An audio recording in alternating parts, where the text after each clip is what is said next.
Buenos días. Estamos haciendo este estudio bajo la forma de video acerca de uno de los sacramentos más importantes que normalmente se llevan a cabo dentro de la Iglesia cristiana, junto con la confesión y la Santa Cena del Señor, y nos estamos refiriendo al bautismo por inmersión en agua. Veremos que al inicio de la Iglesia el bautismo en agua era vital para la salvación, es decir, tanto para el perdón de pecados como para recibir al Espíritu Santo, conforme lo podemos ver en Hechos 2:38.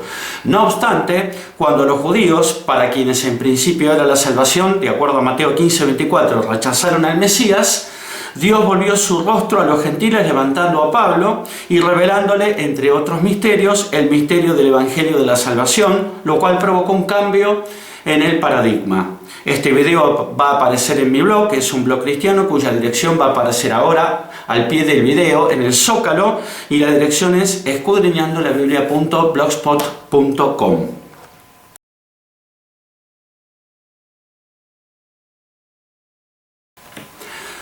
Un sacramento es un acto mediante el cual el creyente manifiesta su relación con Dios. La palabra sacramento proviene del latín sacramentum, que a su vez proviene de la unión de dos raíces latinas. Sacrare, que es un verbo que significa hacer santo, y mentum, que significa instrumento o medio para. Por lo tanto, la palabra sacramento gramaticalmente significa instrumento para ser santo. En el presente estudio nos detendremos sobre uno de los sacramentos comúnmente aceptados dentro del cristianismo, tanto por católicos como por protestantes, estos últimos en sus diversas denominaciones, y es el sacramento del bautismo en agua. Veremos lo que el bautismo en agua representó al inicio de la Iglesia y analizaremos si este sacramento hoy tiene alguna relevancia en términos espirituales en materia de salvación.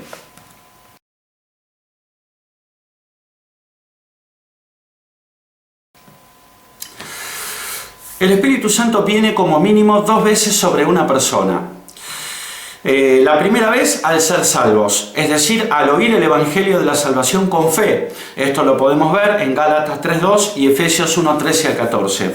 Y la segunda vez es al ser bautizados en el Espíritu Santo, conforme lo establece Mateo 3:11. Este bautismo en el Espíritu Santo, prometido por Jesús en Hechos 1:8 y cumplido en Hechos 2:1-4, no es para salvación, sino para recibir poder y ser equipado con alguno de los 9 dones del Espíritu Santo, conforme 1 Corintios 12:8-10, siendo una señal distintiva de haber recibido este bautismo en el Espíritu Santo, este bautismo especial, el hablar nuevas lenguas. Los primeros que recibieron el Espíritu Santo con fines de salvación fueron los apóstoles, y ocurrió cuando un Cristo resucitado sopló sobre ellos. En Juan 20:22 podemos leer: y habiendo dicho esto, sopló y les dijo: recibid el Espíritu Santo.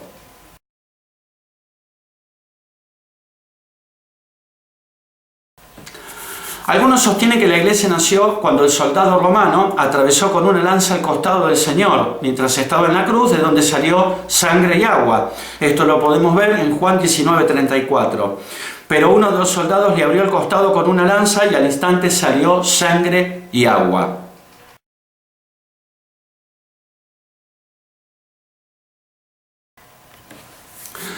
En cambio, otros, con quienes estamos de acuerdo, sostienen que la Iglesia nació en Juan 20:22, es decir, cuando el Señor sopló sobre los apóstoles para que recibieran el Espíritu Santo.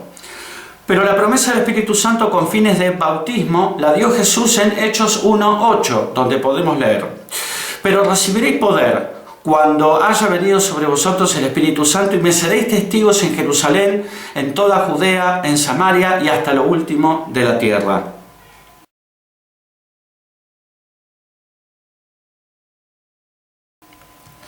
Y esta promesa del bautismo en el Espíritu Santo se cumple también en el libro de los Hechos, pero en Hechos 2:1-4, donde podemos leer: cuando llegó el día de Pentecostés, estaban todos unánimes juntos, y de repente vino del cielo un estruendo, como de un viento recio que soplaba, el cual llenó toda la casa donde estaban sentados. Y se les aparecieron lenguas repartidas como de fuego, asentándose sobre cada uno de ellos, y fueron todos llenos del Espíritu Santo y comenzaron a hablar otras lenguas según el Espíritu les daba que hablasen.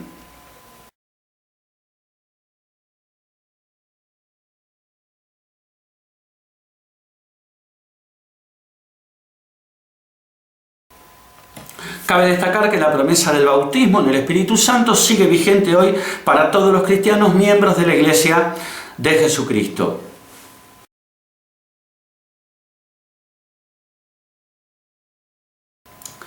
Cuando la iglesia comenzó, Dios usó a los apóstoles, esto es a Pedro, Santiago, Juan, etc. Los gentiles, es decir, los no judíos, por entonces no estaban incluidos, siendo la salvación solamente para los judíos. Así lo declara Jesús cuando una mujer cananea le ruega por su hija que estaba siendo atormentada por un demonio. Esto lo podemos ver en Mateo 15, 24. Él, Jesús, respondiendo dijo: no soy enviado sino a las ovejas perdidas de la casa de Israel.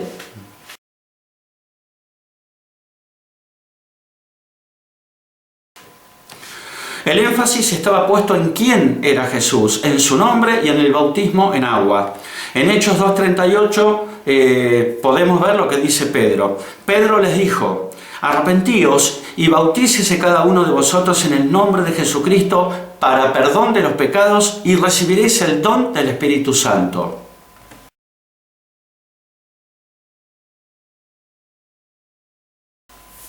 Es decir, para Pedro, conforme lo acabamos de leer en Hechos 2:38, el perdón de los pecados y el Espíritu Santo, la recepción del Espíritu Santo por primera vez con fines de salvación, se recibían por inmersión en las aguas, es decir, por el bautismo en agua.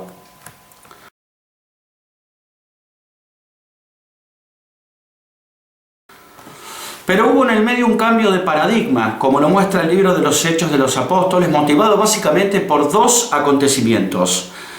El primero es el rechazo del Mesías por parte de los judíos, y el segundo, la vuelta de Dios a los gentiles como consecuencia de lo primero, del rechazo del Mesías por los judíos. El libro de los Hechos de los Apóstoles, escrito por Lucas, como complemento de su evangelio, es un libro de transición entre los llamados evangelios sinópticos, es decir, Mateo, Marcos, Lucas y Juan, y las cartas o epístolas de Pablo. No por capricho, el libro de los Hechos está puesto dentro del canon bíblico en el Nuevo Testamento entre esos libros, es decir, entre los 4 evangelios y las cartas paulinas.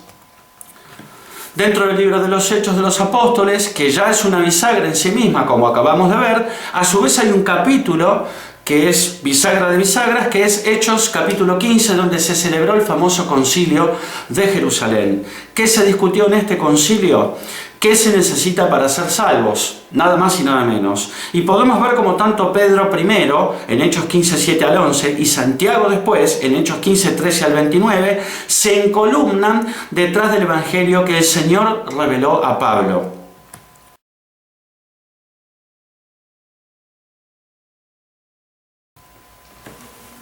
A pesar de que, según vimos en Mateo 15, 24, el Mesías había venido solo para la casa de Israel, como bien lo expresó el Señor, Jesús fue rechazado por los judíos en no menos de 3 ocasiones.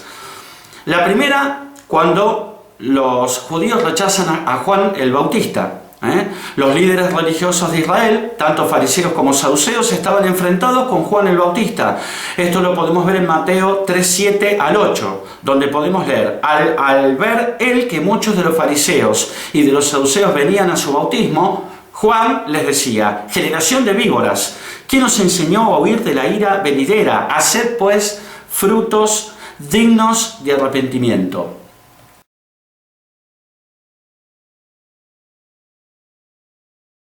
Llegando incluso a acusarlo de tener demonios, como luego hicieron con Jesús.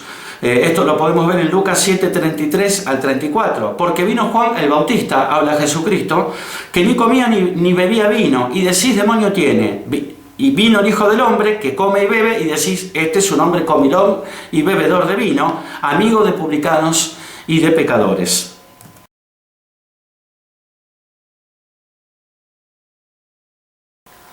La segunda vez que los judíos rechazan al Mesías es cuando rechazan al mismísimo Mesías. En primer lugar, habían rechazado a su precursor, Juan el Bautista. En segundo lugar, rechazan al mismo Señor Jesucristo. Los judíos rechazaron abiertamente al Mesías, exigiendo incluso su crucifixión. Esto lo podemos ver en Mateo 27, 22 al 25, donde podemos leer: Pilato les dijo: ¿qué pues haré de Jesús llamado el Cristo? Todos le dijeron: sea crucificado. Y el gobernador les dijo: pues, ¿qué mal ha hecho? Pero ellos gritaban aún más diciendo: sea crucificado. Viendo Pilato que nada adelantaba, sino que se hacía más alboroto, tomó agua y se lavó las manos delante del pueblo, diciendo: inocente soy yo de la sangre de este justo, allá vosotros. Y respondiendo todo el pueblo dijo: su sangre sea sobre nosotros y sobre nuestros hijos.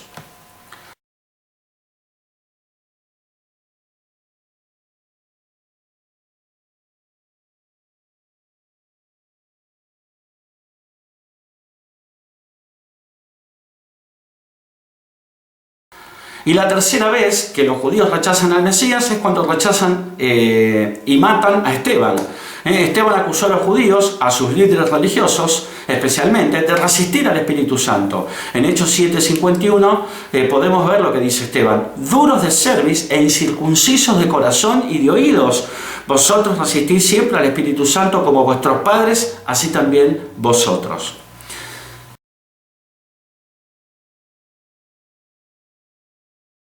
Y por esto Esteban fue apedreado, muerto por lapidación. Esto lo podemos ver en Hechos 7:58 hasta el capítulo 8, versículo 1. Ahí podemos leer: y echándole fuera de la ciudad, le apedrearon. Los testigos pusieron sus ropas a los pies de un joven que se llamaba Saulo, el futuro Pablo de Tarso, y apedreaban a Esteban mientras él invocaba y decía: Señor Jesús, recibe mi espíritu. Y puesto de rodillas clamó a gran voz: Señor, no les tomes en cuenta este pecado. Y habiendo dicho esto, durmió. Y Saulo consentía en su muerte. En aquel día hubo una gran persecución contra la iglesia que estaba en Jerusalén, y todos fueron esparcidos por las tierras de Judea y de Samaria, salvo los apóstoles.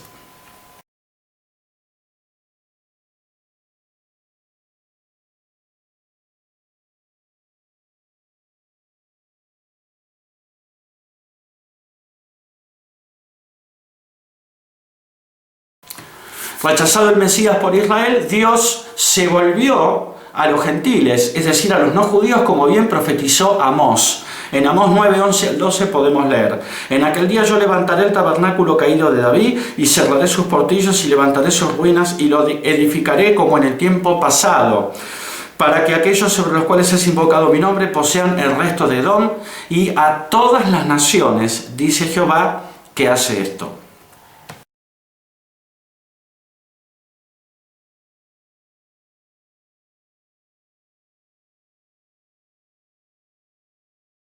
Y esto, es decir, el llamamiento de Dios ya no solo a judíos, sino a todos, incluidos los gentiles, a todas las naciones, esto lo podemos ver claramente en el libro de los Hechos. Por ejemplo, en Hechos 8:26 y versículos siguientes podemos ver la salvación del etíope eunuco, que era un gentil guiado por Felipe. En Hechos 9 se nos relata la conversión de Saulo, posteriormente llamado Pablo, a quien Dios levantó como apóstol a los gentiles. Esto lo podemos ver en Romanos 11:13, donde el mismo Pablo escribe: porque a vosotros hablo, gentiles, por cuanto yo soy apóstol a los gentiles, honro mi ministerio.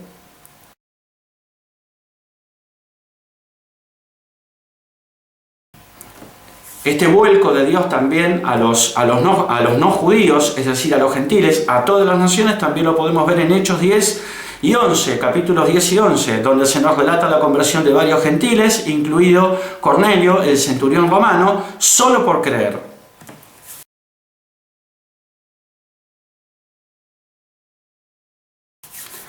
Pablo no aprendió su evangelio de ningún hombre, sino que le fue revelado por Jesucristo. En Gálatas 1:11 al 12 podemos ver esto, donde Pablo nos escribe: mas os hago saber, hermanos, que el evangelio anunciado por mí no es según hombre, pues yo ni lo recibí ni lo aprendí de hombre alguno, sino por revelación de Jesucristo.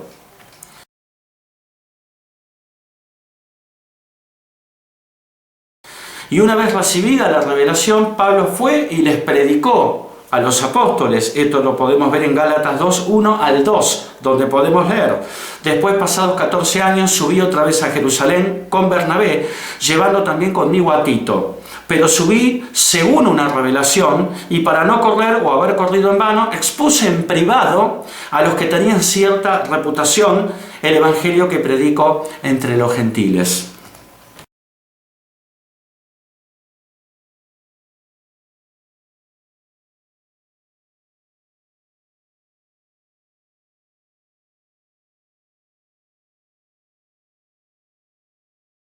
¿Y qué es lo que le fue revelado a Pablo? Entre otras cosas, a Pablo le fue revelado el Evangelio de la Salvación. En 1 Corintios 15, 3 al 4 podemos leer: porque primeramente os he enseñado lo que asimismo recibí, dice Pablo, que Cristo murió por nuestros pecados conforme a las Escrituras, y que fue sepultado y que resucitó al tercer día conforme a las Escrituras.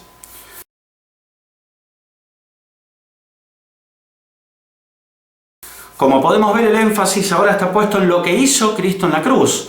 ¿Y qué hizo Cristo en la cruz? Murió por nuestros pecados, fue sepultado y resucitó al tercer día.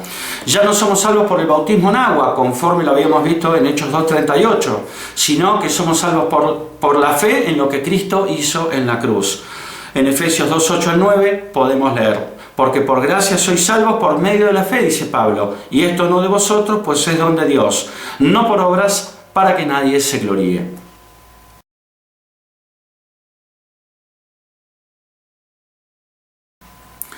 A Pablo también le fue revelado que el Espíritu Santo mora en el creyente. En 1 Corintios 3:16 podemos leer: ¿no sabéis que sois templo de Dios y que el Espíritu de Dios mora en vosotros?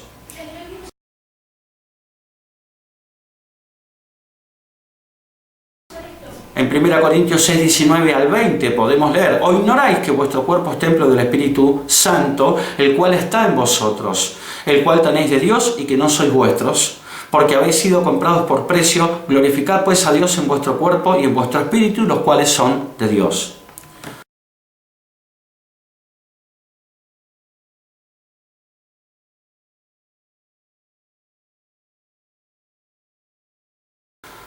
Pablo dice que fuimos comprados por precio, y el precio pagado fue la sangre de Cristo.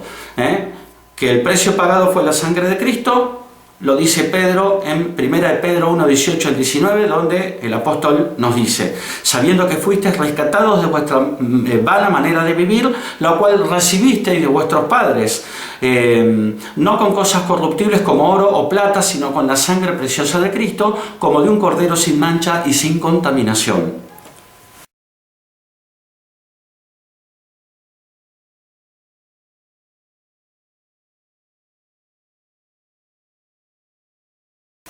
Como podemos ver, ya no es el agua del bautismo, sino la sangre de Cristo la que limpia los pecados, y esto lo reconoce el mismísimo apóstol Pedro.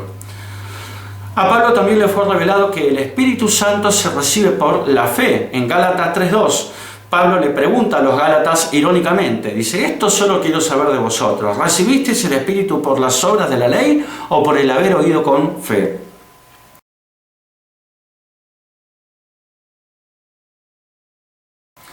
A Pablo le fue revelado también que el Espíritu Santo, además de que mora en nosotros, es sellado en nosotros, en el creyente, por haber oído con fe el Evangelio de la salvación, al que hicimos referencia en 1 Corintios 15, 3 al 4. Esto lo podemos ver en Efesios 1, 13 al 14, donde Pablo escribe: en él también vosotros, habiendo oído la palabra de verdad, el Evangelio de vuestra salvación, y habiendo creído en él, fuisteis sellados con el Espíritu Santo de la promesa, que es las arras de nuestra herencia, hasta la redención de la posesión adquirida para alabanza de su gloria.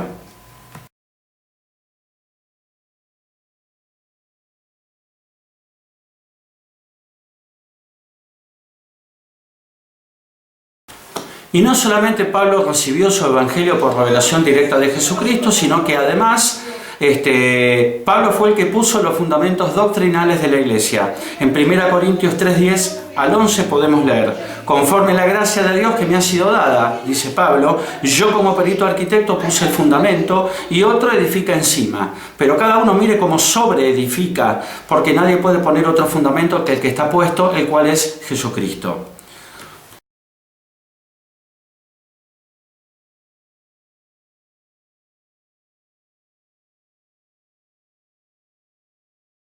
Y por si esto fuera poco, Pablo blindó su evangelio, es decir, lo protegió con la siguiente maldición. En Gálatas 1:7 al 8, Pablo nos escribe: no que haya otros, sino que hay algunos que os perturban y quieren pervertir el evangelio de Cristo. Mas si aún nosotros o un ángel del cielo os anunciara otro evangelio diferente del que os hemos anunciado, sea anatema.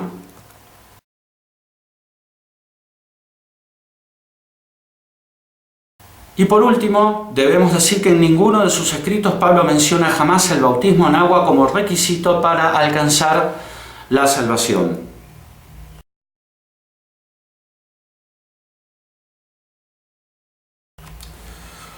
Pongamos atención ahora en cómo evoluciona el pensamiento de Pedro. Al principio, Pedro opinaba de la siguiente manera, conforme lo vimos en Hechos 2:38. Pedro les dijo: arrepentíos y bautícese cada uno de vosotros en el nombre de Jesucristo para perdón de los pecados y recibiréis el don del Espíritu Santo.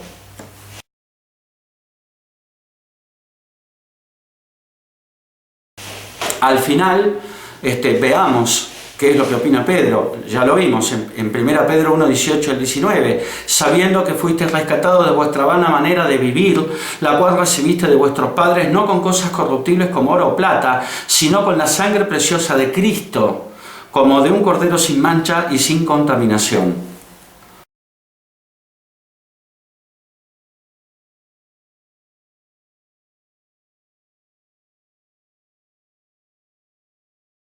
Y en Hechos 15:11, en el Concilio de Jerusalén, donde habla el apóstol Pedro, ahí también dice: antes creemos que por la gracia del Señor Jesús, los judíos seremos salvos de igual modo que ellos, refiriéndose a los gentiles.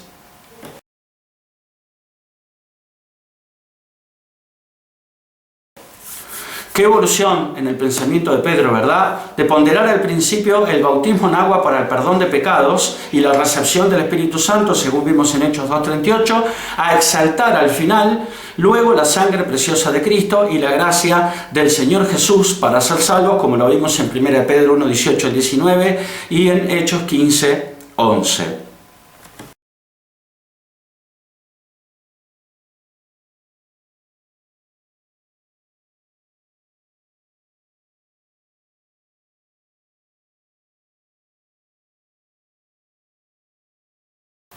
Desconocemos si el bautismo en agua, que sigue siendo practicado en la mayoría de las iglesias evangélicas, tiene alguna otra consecuencia espiritual. De lo que sí estamos seguros es que desde que Pablo dejó por escrito lo que le fue revelado por el Espíritu Santo, el bautismo en agua ya no es necesario ni para el perdón de pecados, ni para ser salvos, ni para recibir al Espíritu Santo. Bautizarse en agua, como hemos visto, no agrega nada. Tampoco, podemos decir que tampoco quita. Quien quiera bautizarse en agua, que lo haga. Pero que tenga claro que la salvación no proviene de sumergirse en una pileta llena de agua, sino por creer en el Evangelio que Jesucristo reveló a Pablo. Y lo volvemos a reiterar, es el que Pablo menciona en 1 Corintios 15:3 al 4. Porque primeramente os he enseñado lo que asimismo recibí, que Cristo murió por nuestros pecados, conforme a las Escrituras, y que fue sepultado y que resucitó al tercer día, también conforme a las Escrituras.